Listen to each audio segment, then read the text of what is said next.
Ballistic ক্ষেপণাস্ত্র হামলায় কেঁপে উঠল ইসরায়েল। ইসরায়েলের রাজধানী তেল আবিবের গুরুত্বপূর্ণ কেন্দ্রে হামলা চালিয়েছে ইরান সমর্থিত ইয়েমেনের হুতি বিদ্রোহীরা।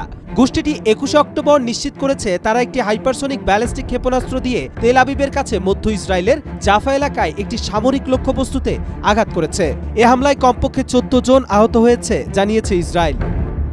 হুতি বাহিনী এই হামলাকে ইসরায়েলের হৃৎপিণ্ডে হামলার সঙ্গে তুলনা করছে। ২১ ডিসেম্বর আল জাজিরার প্রতিবেদন থেকে এ তথ্য জানা গেছে। হামলার পর নেতানিয়াহু বলেছেন, দেশের নিরাপত্তার জন্য আমরা সব ধরনের পদক্ষেপ নেব। শত্রুরা ইসরায়েলের প্রতিপক্ষকে চ্যালেঞ্জ জানালে তাদের কঠোর জবাব দেয়া হবে। এই রকেট হামলার ঘটনায় ইসরায়েলের অভ্যন্তরীণ নিরাপত্তা ও আঞ্চলিক রাজনীতিতে গুরুত্বপূর্ণ প্রভাব ফেলবে বলে ধারণা করা হচ্ছে। জানা গেছে, ইয়েমেন থেকে নিক্ষিপ্ত ক্ষেপণাস্ত্র ইসরায়েলের প্রতিরক্ষা ব্যবস্থা আটকাতে ব্যর্থ হয়েছে। হুতি মুখপাত্র ইয়াহিয়া সারি জানিয়েছেন, ক্ষেপণাস্ত্রটি নিখুঁতভাবে লক্ষ্যবস্তুতে আঘাত করেছে। ভোর ৩টা ৫০ মিনিটে রকেট সাইরেন বেজে ওঠে, যা সাধারণত সম্ভাব্য হামলার পূর্বাভাস দেয়।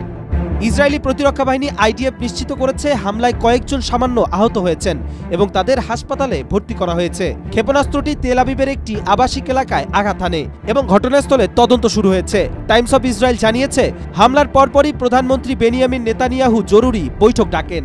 তিনি বলেছেন, ইসরায়েলের প্রতিপক্ষকে চ্যালেঞ্জ জানালে কঠোর জবাব দেয়া হবে।